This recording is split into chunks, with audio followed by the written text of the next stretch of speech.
राज ठाकरे नरेंद्र मोदी यांना जास्तच घाबरलेत। या भगतसिंह कोश्यारींच्या टीकेला संजय राऊतांनी उत्तर दिले, ज्यांना धोतर नीट नेसता येत नाही ते आम्हाला काय अक्कल शिकवणार असं म्हणत राऊतांनी कोश्यारींना लफंगा माणूस म्हटले।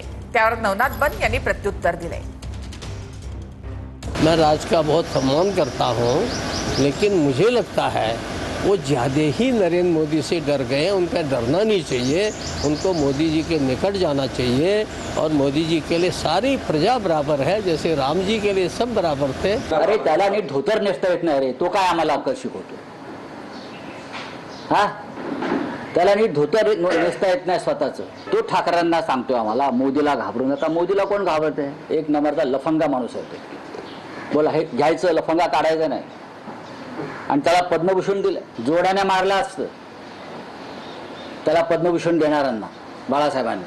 भगतसिंह कोश्यारी यांनी संजय राऊतांचाही लंगोट सोडला आणि उद्धव ठाकरेंचाही लंगोट सोडून त्यांना महाराष्ट्रासमोर उघडं करण्याचं काम कोश्यारीजींनी केलं। त्या कोश्यारीजींवर टीका करू नका।